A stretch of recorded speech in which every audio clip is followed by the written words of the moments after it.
Bueno, pues buenos días. Muchísimas gracias, Eva, por la presentación y a la organización, al Aula Castelao, bueno, pues por haberme invitado y porque es un placer poder compartir aquí con vosotros un poquito de lo que he estado haciendo últimamente y que creo que se adecua bastante con el tema que habéis propuesto para esta Semana Galega de la Filosofía, que es filosofía y nihilismo. Voy a empezar un poco planteando por qué el título de la ponencia, que de alguna manera ya lo has introducido, Eva, que es esta idea de la contribución a una teoría no depresiva de la depresión, deseo y melancolía en el capitalismo neoliberal.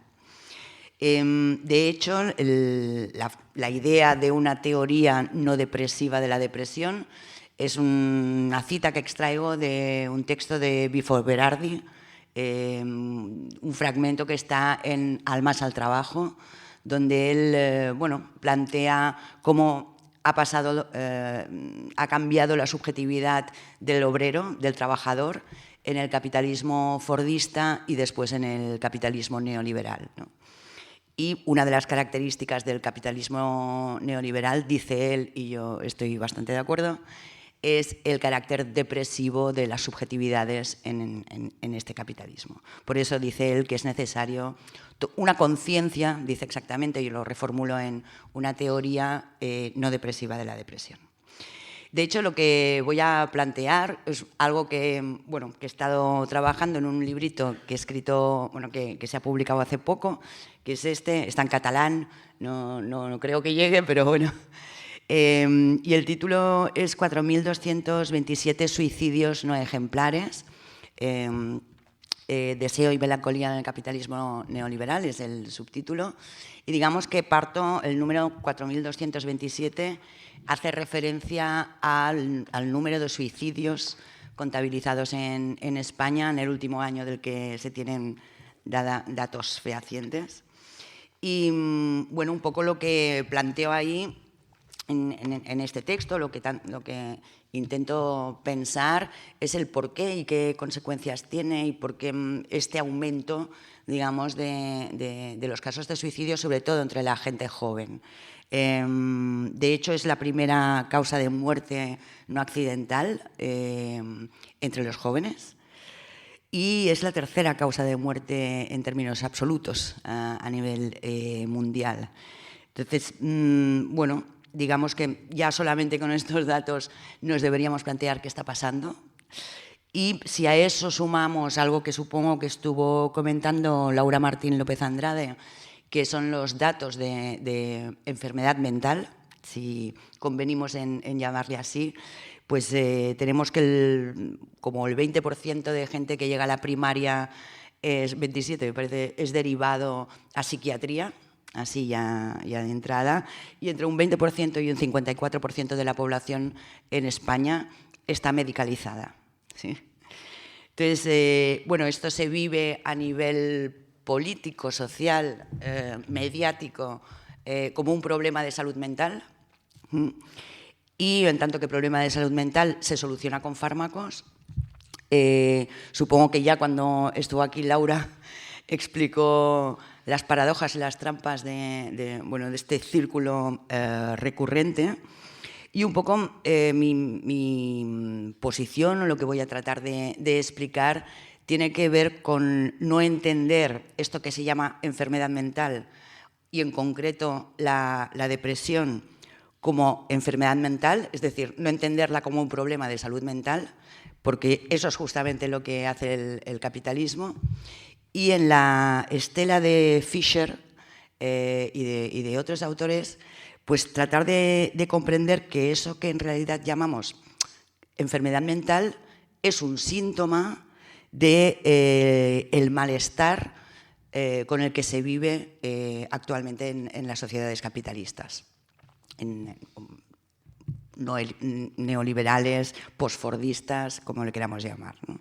Entonces, un poco el lugar de donde parto es que esto que llamamos enfermedad mental en realidad es un malestar social, o es un malestar mental que tiene que ver con algo de lo social, y que el hecho de llamarlo enfermedad mental lo que en realidad hace es despolitizar algo que es un estado político y es una conducta y es un estado de ánimo que es político y que tiene causas políticas.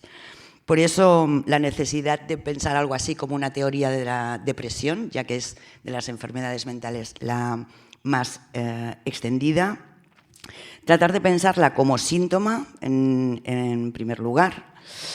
En segundo lugar, tratar de pensar por qué la depresión. De alguna manera, cada uno, en cada momento de la historia y en cada fase del capitalismo, parece que hay un tipo de enfermedad mental que despunta, ¿sí? Y en la actualidad es la depresión, ¿no? Entonces, creo que es como necesario tratar de entender qué es lo que está pasando ahí, y por eso mi interés por la cuestión del deseo. Es decir, la depresión se puede definir como la ausencia de deseo. Es decir, uno está deprimido cuando deja de desear, ¿no? Y creo que si esto ocurre en este momento es porque el capitalismo tiene mucho que ver con la captura, la utilización o incluso la producción del deseo. Y de ahí este subtítulo que le ponía a la ponencia, que es deseo y melancolía, ¿no?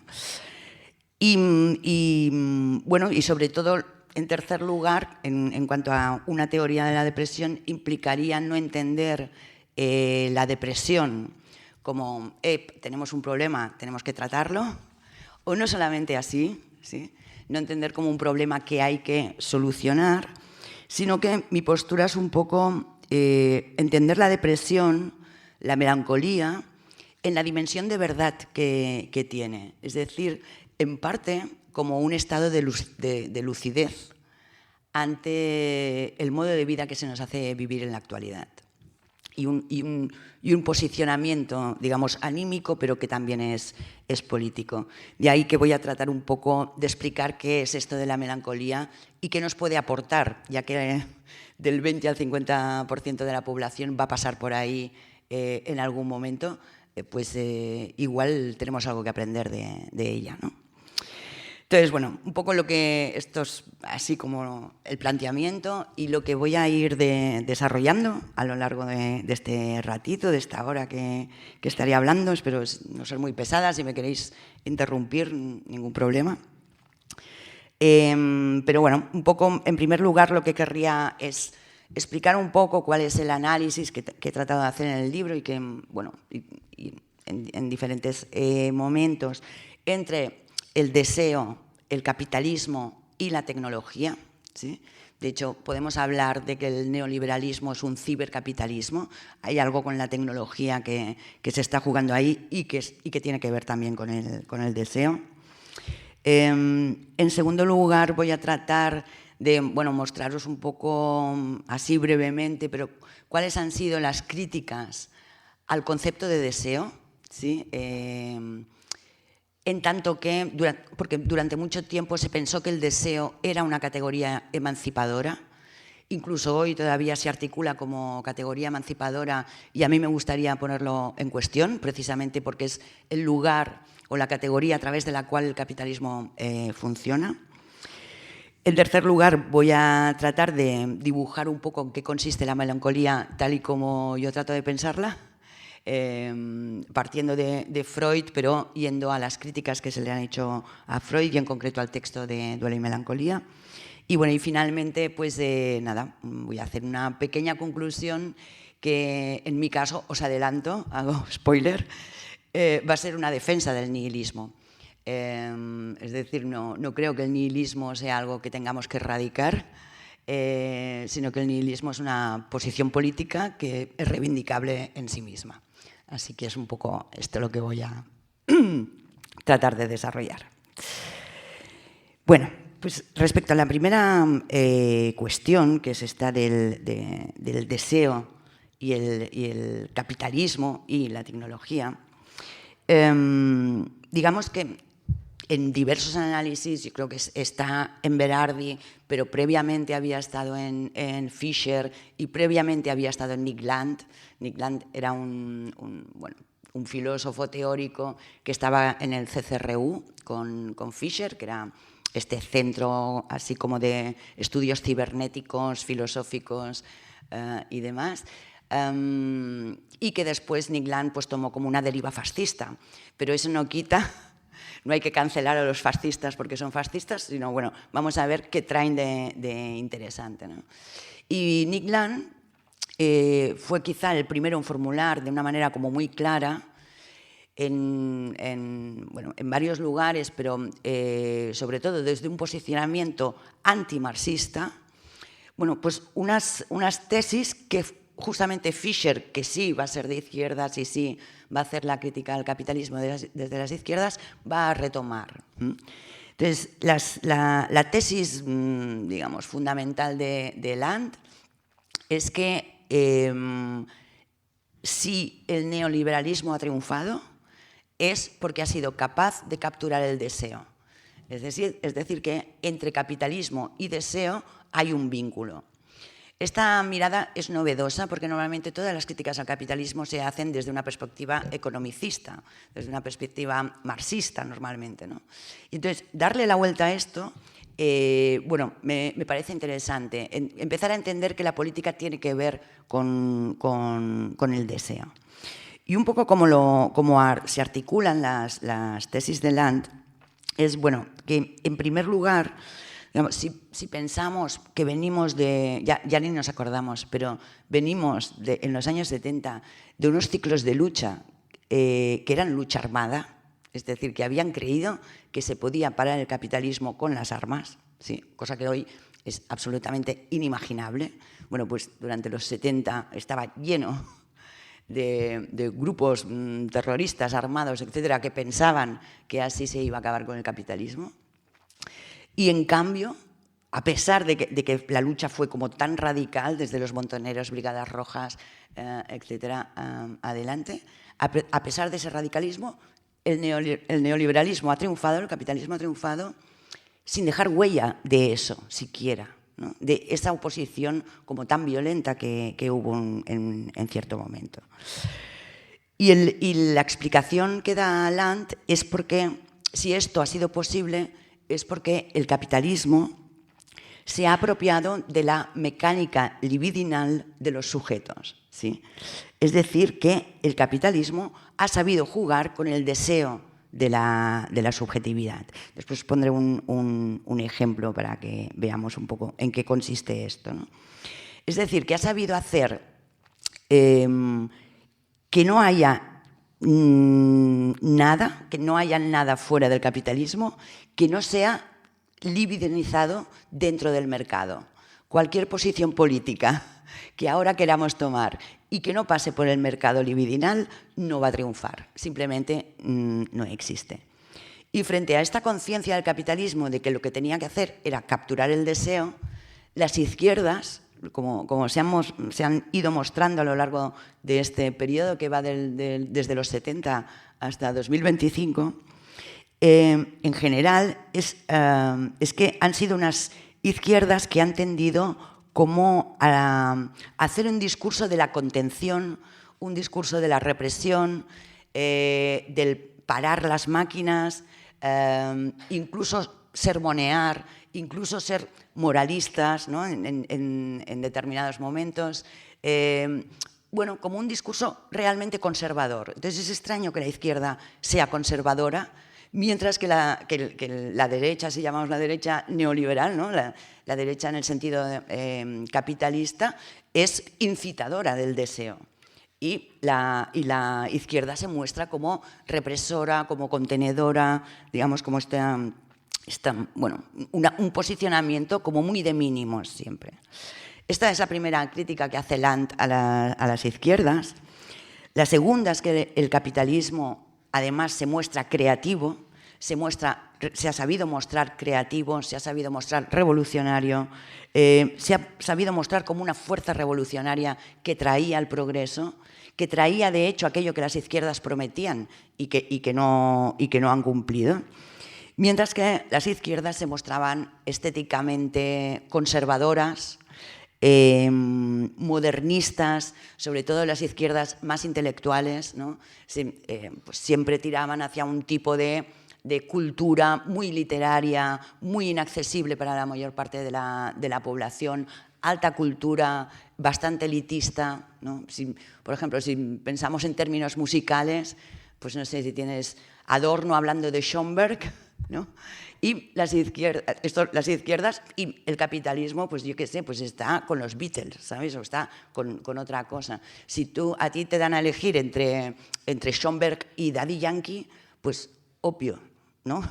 ¿Dónde nos vamos a coger? Pues Daddy Yankee es muchísimo más alegre y no sé, desarrolla muchísimo más el deseo que no ponerse a escuchar Schoenberg, ¿no? Por ejemplo. Entonces, digamos que las izquierdas han estado atadas a una tradición modernista, digo, de la modernidad, ¿no?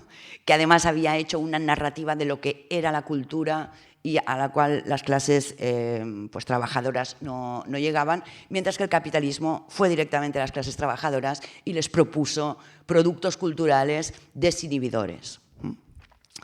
Y finalmente, la tercera, digamos, rasgo que diferenciaría en este periodo, desde los 70 hasta ahora, hasta los 2020,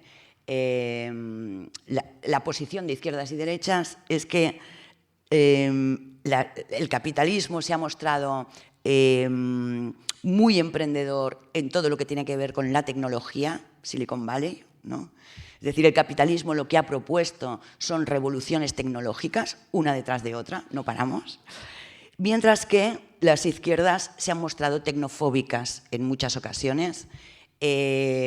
Siempre hay como este discurso del cuidado con las pantallas, hay un cierto peligro con la IA, tenemos que ser humanistas, conservadores, a ver si las máquinas van a acabar con los hombres, etcétera, etcétera, ¿no? Entonces, ahí también aparece un discurso que si quiere cambiar las cosas, desde luego está en otra porque nadie realmente va a prescindir de su móvil. Eso como que quede claro, ¿no? Aunque Bifo Berardi en algún momento, bueno, ahora mismo, está clamando a la deserción, muy pocos van a desertar. O sea, realmente donde estamos es en este mundo tecnológico, capitalista, que promete desinhibir el deseo. ¿Sí? Entonces, os quería poner un ejemplo, ¿puedo ponerlo? ¿Sí? De esto que estoy explicando, que es el anuncio que hizo Macintosh en 1984, un poco para que se vea. ¿Cómo iba?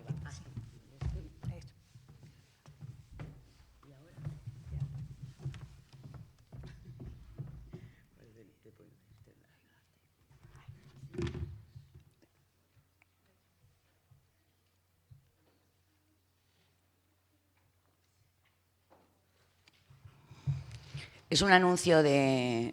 Ahí se fue. Es un anuncio de Apple, bueno, de Macintosh, que Fisher pone de ejemplo en el último curso que hizo, que se llama Deseo Postcapitalista.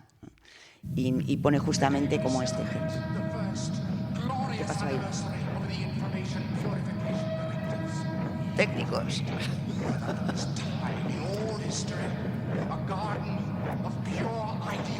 Está pasando el vídeo. Ay, sí. Lo ponemos al principio. Vale, es este.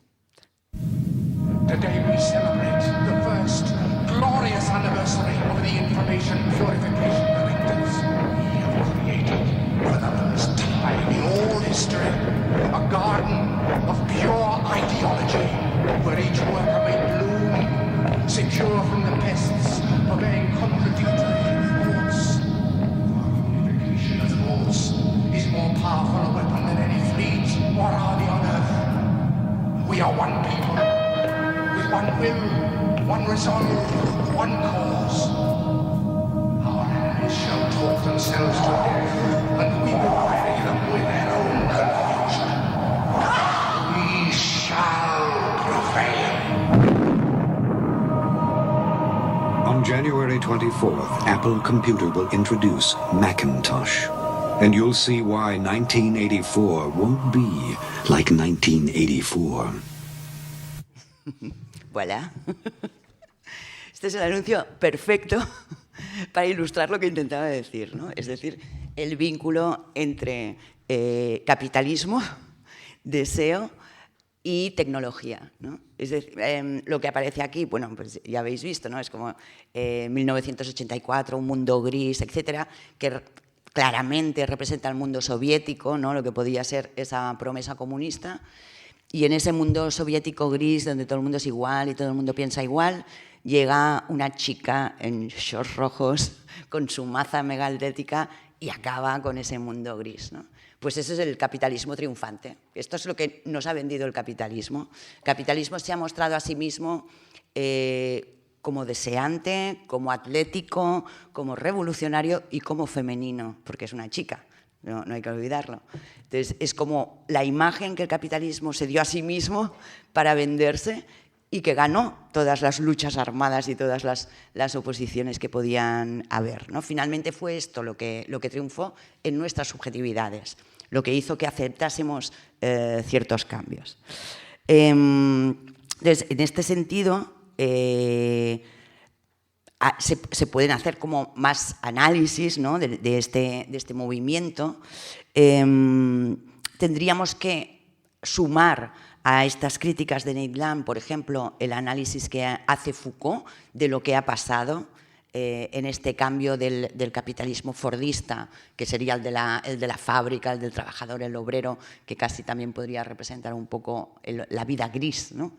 A este momento neoliberal en el que todos estamos excitadísimos, haciendo cosas todo el rato y posteando en el Insta, ¿no? En este cambio, algo de lo que ha pasado y que tiene que ver con el deseo es también lo que Foucault llama el inicio de las sociedades securitarias, ¿no? En seguridad, territorio, población, en un curso de los que dio Foucault, más otros cursos en los que habla de este cambio, un poco la tesis que sostiene es que en las sociedades disciplinarias, digamos, que funcionaban a través de las instituciones, como era el Estado, pero también todas las instituciones derivadas, pues la escuela pública, el hospital, etcétera, ¿no? Y que lo que hacía era normativizar a los ciudadanos, ¿no? y ante, por ejemplo, problemas de la llamada salud mental o problemas de malestar social, lo que hacía era dividir entre normal y patológico, y lo patológico se trataba pues encerrándolo o haciendo lo que fue electroshocks, lo que fuera necesario. El paso a un tipo de sociedades, que son las sociedades securitarias, ¿no? Que se caracterizan porque el Estado ha cesado en esa tarea disciplinaria que tenía de homogeneizar a los ciudadanos.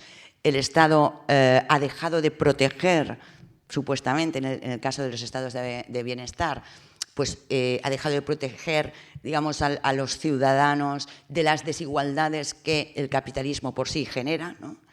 Y, en cambio, se muestra proactivo con el capital. Es decir, el Estado ha empezado a venderse todo lo público, cosa que sabemos, pues tanto la salud como la educación, como las jubilaciones, etcétera, etcétera.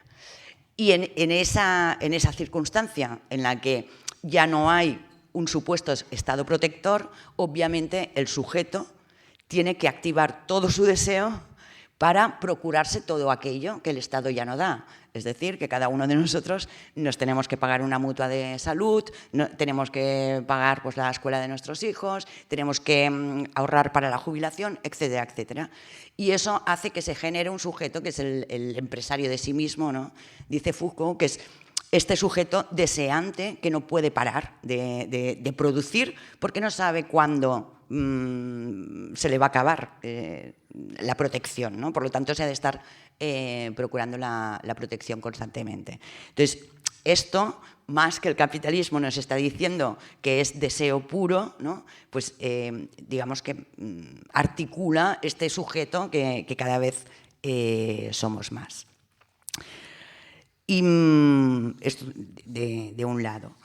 Y con la cuestión de la tecnología, además, digamos, hay que añadir a este capitalismo que ha generado un sujeto empresario de sí mismo, deseante, que ha de estar constantemente produciendo, hay que añadir esta dimensión cibernética actual del capitalismo. Y recojo aquí una tesis que escuché a José Luis Villacañas en un congreso que hicimos, ¿no?, que era el entender que en realidad la tecnología en el capitalismo actual es una forma de gobernanza, es una forma de gobierno, y que de hecho hace que el capitalismo se presente, como ya decía Walter Benjamin hace muchos años, que se presente como religión. Es decir, en realidad lo que el anuncio de Macintosh lo que nos muestra, digamos, es la promesa de una liberación futura, es el paraíso en la tierra. El capitalismo funciona con esta creencia en la promesa, en desarrollar el deseo y llegar a ese momento de liberación que nuestros Macs y nuestros móviles nos generarán, ¿no? Entonces, en realidad, a lo que ha llevado esta tecnologización, que es la revolución propia del capital, es de un lado a que la digitalización a día de hoy, aunque prometía muchas cosas, porque de repente, bueno, se podían generar comunidades tecnológicas diferentes y buena parte del movimiento antiglobalización, por ejemplo, se articuló a partir de las redes, pero a día de hoy lo que ha llevado a que el poder se concentre en muy pocas manos. De hecho, las 4 manos que tienen todas las redes, tienen internet, etcétera, son los que estaban con Trump el día que ganó Trump, ¿no? Pues de Elon Musk y and Company. O sea, son 4. Y realmente a lo que hemos llegado es a lo que Varoufakis llama un tecnofeudalismo, ¿sí? Hemos pasado pues esto de un capitalismo fordista, bueno, con un estado de bienestar que más o menos que se aguantaba, que nos normalizaba, que nos disciplinaba, que nos hacía todos iguales, a de repente pues un feudalismo, pero que es hipertecnológico y en el cual estamos todos trabajando 24 horas, 24/7, ¿no?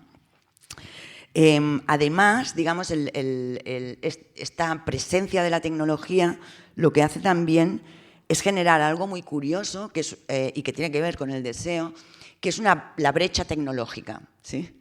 La brecha tecnológica que consiste en la separación entre generaciones.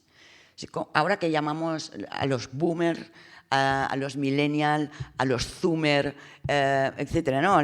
Como cada generación lleva el nombre de la tecnología con la que ha nacido, ¿sí? Eso quiere decir que la tecnología lo que favorece es el deseo de la generación más joven. Y entonces hay como una especie de idolatría de la juventud, pero que es propia, ¿no?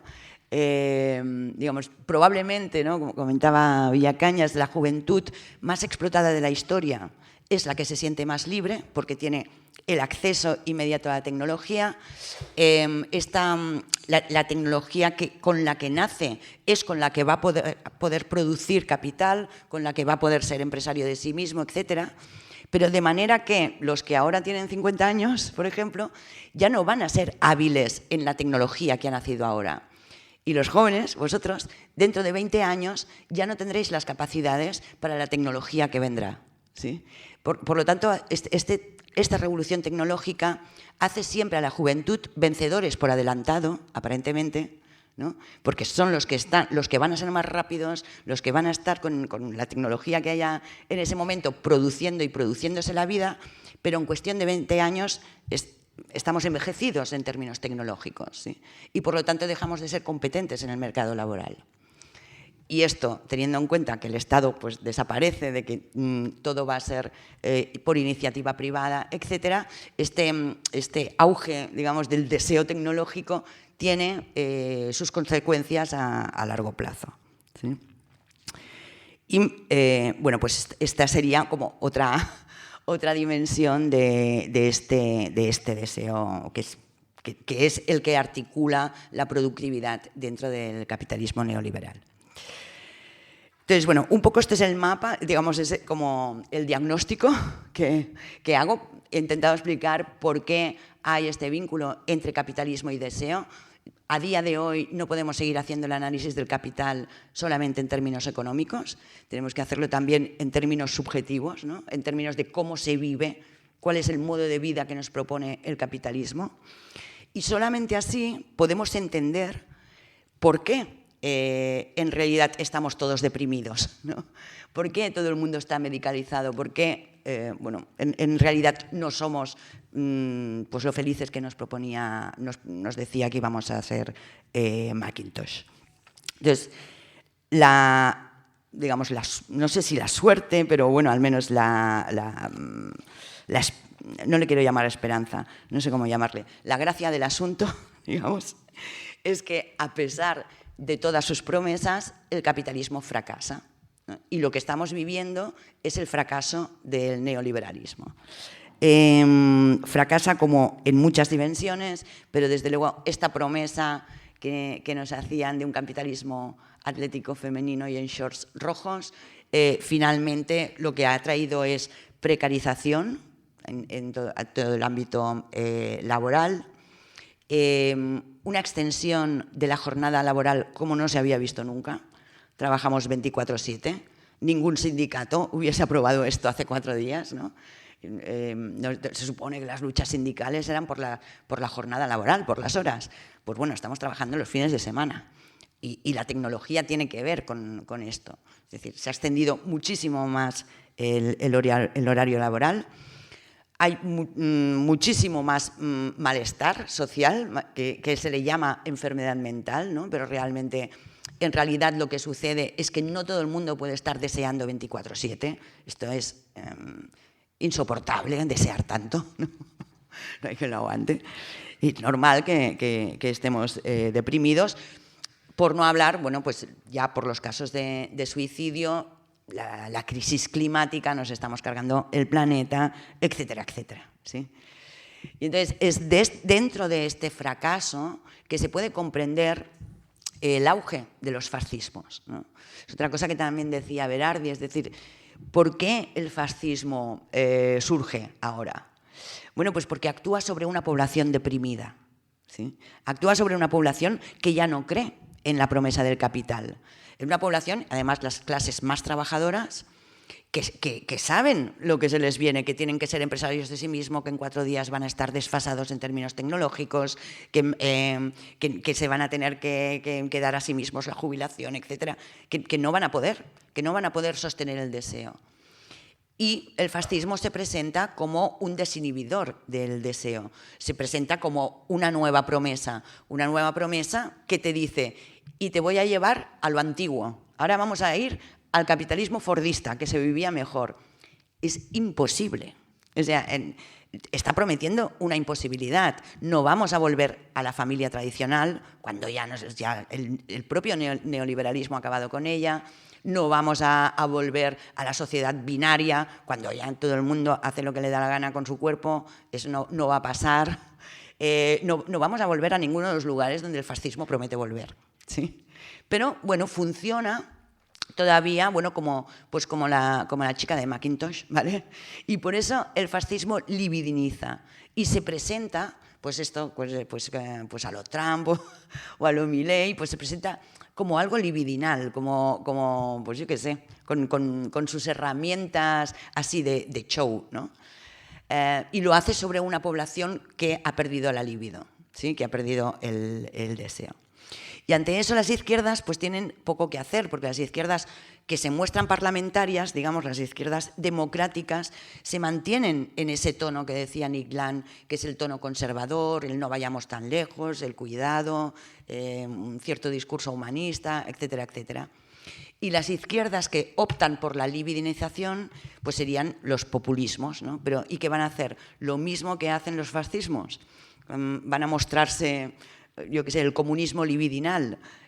Bueno, hay intentos, no os lo pongo porque ya la liamos demasiado, pero hay intentos de libidinizar esta promesa comunista también, ¿no? Pero desde luego no va a tener como los mismos resultados. Entonces, yo ante esto, ante esta situación, lo que propongo, es hacer una crítica al concepto de deseo en sí mismo, ¿sí? Dejar de pensar que es una categoría, que es una categoría, voy a ir más rápido, que es una categoría antropológica, trascendental, que siempre ha existido, que siempre hemos deseado. Sí, obviamente, siempre se ha deseado, pero no siempre nos hemos considerado nosotros mismos como sujetos de deseo, ¿no? Y esto es algo que aparece en el siglo XIX, de hecho, y aparece con lo que Foucault llama el dispositivo de la sexualidad, que es cuando vamos a empezar a entendernos como sujetos deseantes, ¿sí? En términos sexuales, pero también en términos laborales, en muchos otros términos. Entonces creo que es como necesario recuperar un autor que hoy en día no se lee mucho, que es Baudrillard.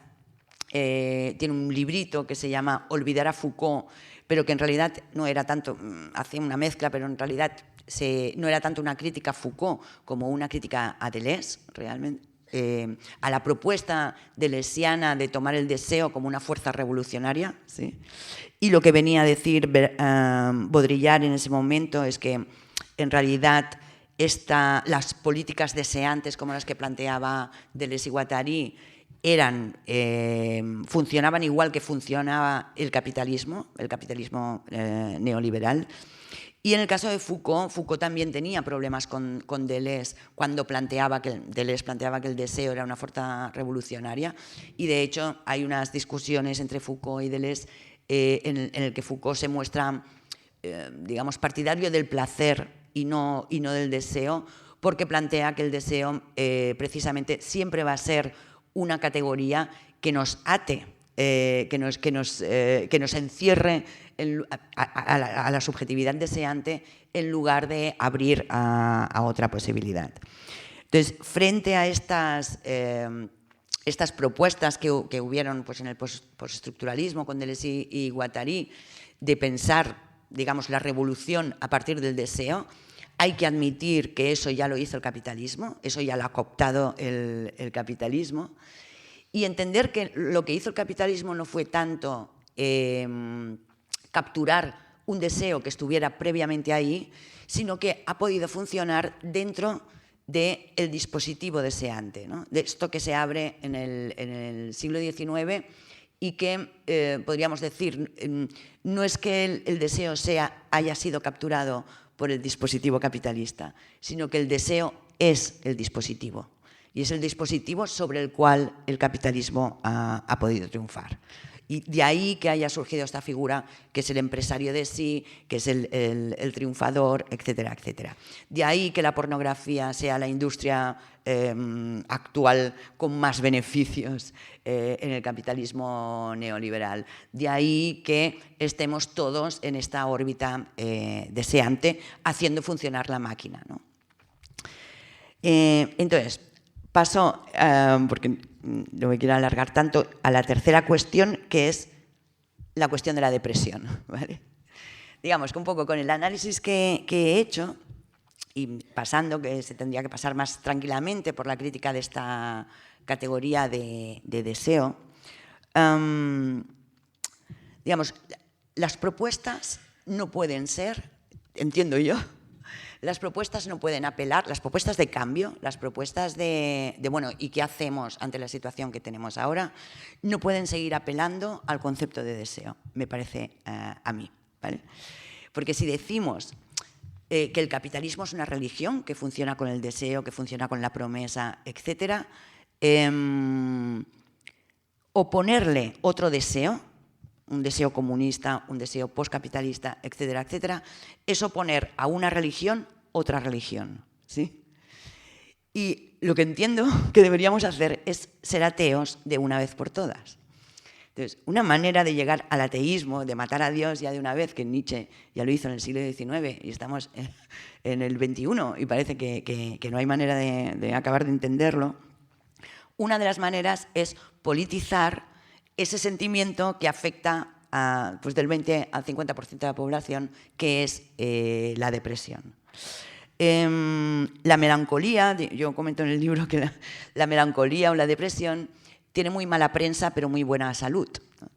Y dentro de la mala prensa, pues digamos que han habido como diversas críticas al concepto de melancolía. Se ha hablado de las izquierdas melancólicas, por ejemplo, desde Benjamin, Wendy Brown, como si las izquierdas lo que hicieran fuera este intento de quedarse con el pasado, el momento en el que pudo ser posible otra cosa.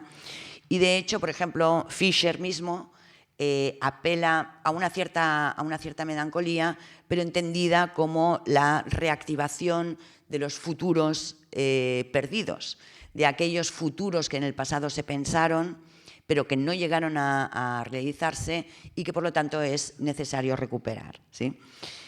En mi idea de la melancolía, eso sigue siendo esperanzador. Es decir, en realidad ahí hay nostalgia de futuro, hay nostalgia de otra cosa. La nostalgia tiene que ver con el volver a un lugar anterior que en verdad no ha existido nunca, ¿no? Pero que idealizamos. Y en cambio, la melancolía o la depresión, si tiene potencial político, es porque es la verdad de los discursos oficiales. Es la verdad, digamos, negativa del propio discurso del capitalismo. Y lo es porque es la desactivación del deseo, de ese deseo productivo a través del cual vive el capitalismo. Pero para entender esto, lo haré así como un poco rápido, habría que entender qué quiere decir melancolía. Y en realidad la definición de melancolía que tenemos, así con la que trabajamos todos, es la definición de Freud, del texto de Freud, Duelo y Melancolía. En este texto, lo que está diciendo Freud es que la melancolía se caracteriza por un desinterés por el mundo, un rechazo del deseo, una inhibición de la productividad, etcétera, que es igual en la melancolía que en el duelo, ¿sí? Porque son reacciones ante la pérdida, pero que la melancolía se caracteriza por quedarse enganchado, el melancólico se queda enganchado con el objeto perdido, ¿sí? Genera un vínculo con ese objeto, mientras que quien hace el duelo ante la pérdida del otro, ante la pérdida de un ideal, de un amor, de lo que sea, lo que hace es un trabajo, el trabajo del duelo, ¿sí? Y este trabajo consiste en retirar la libido del objeto perdido y ponerlo en otro objeto, ¿sí? Y dice Freud, entonces el yo se vuelve otra vez libre y desinhibido. Entonces parece que Freud nos está invitando a hacer el duelo, a hacer este trabajo del duelo. Porque entiende que la melancolía es ese quedarse colgado con el objeto perdido. En realidad, digamos, lo que yo trato de plantear, no solo yo, porque yo sigo aquí a Derrida, a Lusch, una serie de Abraham y Torok, una serie de críticos de este texto de Freud, ¿no? Pero lo que me gustaría plantear es que este concepto del duelo es un concepto neoliberal de duelo. Es decir, ir sustituyendo los objetos que perdemos por otros, eso es lo que hace el capital, ¿sí? Entonces, si el trabajo del duelo va a consistir en que se me muere alguien, bueno, pues paso a otro, pierdo una pareja, pues paso a otra, pues, yo qué sé, si va a consistir en esto es muy cutre, así digamos, ¿no? Es muy basiquito. Entonces, no me parece que hacer el duelo, esta lógica de la sustitución, sea pues nada deseable. Lo que pasa es que la melancolía, que Freud entiende como quedarse enganchado con el objeto, no es tanto así, sino que la melancolía, o el melancólico, o el depresivo, digamos que lo que sí sabe es que lo perdido se ha perdido. Es decir, no es que se queda enganchado con la imagen pasada de lo que fue, sino que es absolutamente consciente de la pérdida, incluso del trauma que eso puede llegar a generar, ¿no? De alguna manera, lo que sabe el melancólico es que la catástrofe ya ha ocurrido. Entonces, que la catástrofe ya haya ocurrido, esto es un saber interesante. En lugar de estar todos histéricos, perdidos por si llega el apocalipsis, entender que el apocalipsis ya ha ocurrido, que el apocalipsis es la coincidencia entre el capitalismo y el deseo, que esa es la catástrofe, ¿sí? Eso ya nos libera de cualquier perspectiva de futuro. Y lo que enseña el melancólico es a saber, digamos, actuar sin la categoría de esperanza, que al fin y al cabo es una categoría muy cristiana, que a lo mejor también ya hace rato que deberíamos haber desalojado, ¿no? La idea de la melancolía que yo, digamos, quisiera defender es que en la depresión actual hay un saber sobre lo que es la vida, hay un saber sobre lo que es el mundo, hay un saber sobre cómo funcionan las cosas. El hecho de que los sujetos, de que un tanto por ciento de la población haya desactivado su deseo, eso es un acto político frente a la lógica en la que estamos inmersos. Además, la melancolía o la depresión lo que trae es una lucidez. Es decir, el melancólico es alguien que sabe distanciarse de la realidad y entender que la realidad, el mundo, las cosas tal y como funcionan, son una ficción. Es decir, que estamos ante una ficción. Por eso el depresivo es depresivo, porque no le encuentra sentido a la máquina. Pero es que la máquina no tiene sentido. O sea, hay que aceptar que la máquina no tiene sentido. Por lo tanto, el depresivo a lo mejor nos puede enseñar algo, en lugar de estar buscando el sentido dentro de la rueda. Y finalmente, el depresivo, porque normalmente es alguien que ha vivido la pérdida, sí conserva o trae a memoria el trauma, es decir, la violencia que las cosas funcionen de esta manera supone. Y yo me cojo aquí un poco a lo que se ha llamado el giro afectivo, ¿no? A las afectividades críticas de gente, pues sobre todo en el ámbito del feminismo trans, que ponen el trauma o ponen la herida, ¿no? En el otro libro hablaba de la herida, como el lugar desde el donde pensar la realidad. Es decir, lo que plantea, en cierto modo, el giro afectivo es que las afectividades son críticas. Es decir, que nuestros estados de ánimo son el lugar desde donde hacer la crítica de lo estructural, ¿no? Entonces, ahí me parece como que hay una posibilidad en la melancolía que no está en todos los otros deseos de cambiar el mundo. Este deseo de cambiar el mundo es al cual se ha acogido el capital y realmente lo ha cambiado, ¿no? Es el que promete el futuro, es el que promete la liberación, etcétera, etcétera. Y por el contrario, ya para concluir, lo que yo propondría, ¿no?, es este nihilismo activo que nos trae la conciencia de la melancolía. Un nihilismo activo quiere decir que no nos vamos a suicidar, no hace falta. No hace falta desertar a lo grande, ¿no?, como ya sería llevar a Berardi ya hasta el final, sino convertir esta sensación de pocas ganas de participar en el juego que tenemos la mayoría, convertirlo en un nihilismo militante, digamos, o en un nihilismo activo, lo cual implica que dejamos ya de jugar con categorías como la de futuro, ¿no? Todo el rato se nos está diciendo, ay, pues, ¿qué alternativas hay para el futuro? Oye, no hay alternativas para el futuro, no hace falta imaginar futuros. A principios, comento en el libro, ¿no?, a principios del siglo XIX se hablaba del siglo XXI como, bueno, eso ocurrirá en el siglo XXI, ¿no? Será el gran momento del cambio. Estamos a 2025 y nadie habla del siglo XXII. Escuchamos a alguien que diga, uy, en el siglo XXII se arreglará todo. No, nadie, porque somos absolutamente conscientes de que el futuro no trae lo prometido. Al contrario, normalmente son todas estas ideas de futuro, todas estas utopías muy modernistas, muy dentro de ese periodo en el que se instaura una visión lineal de lo histórico, donde aparecen estas imágenes, digamos, de futuristas, ¿no? Justamente estas ideas de futuro son las que nos han llevado al lugar donde estamos, sea porque el capitalismo lo ha capitalizado, ¿no?, sea porque, bueno, finalmente pues las izquierdas que querían cambiar el mundo se han adaptado a las lógicas del capital. Entonces, bueno, me parece que un ateísmo militante, yo en el libro hablo de la película Melancolía de Lars von Trier, que no sé si la recordáis, si la habéis visto, en la que es una película en la que están todos ante el fin del mundo, el mundo se va a acabar y todos se vuelven locos, ¿no? se histerizan.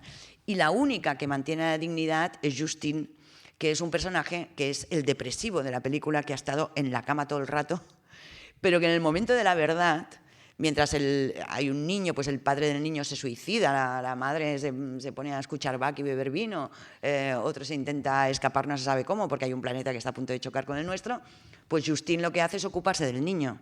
O sea, es igual que el mundo se vaya a acabar a que hay un niño, te has de ocupar de él y inventa una cabaña mágica, pues aunque llegue el fin del mundo, ¿no?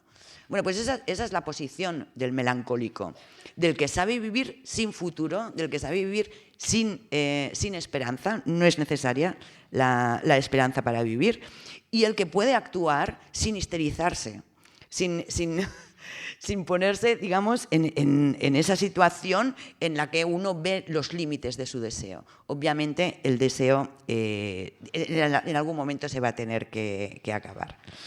Entonces, bueno, esto era un poco mi pequeña contribución a esta teoría no depresiva de la depresión, que resumo pues, un poco de esta manera, ¿no? En lugar de tratar de buscar soluciones a los problemas de salud mental, como son la depresión, tratemos de ver qué tienen de verdadero estos trastornos y qué verdades nos pueden aportar y qué podemos accionar políticamente. Y bueno, hasta aquí. Gracias. Muy bien.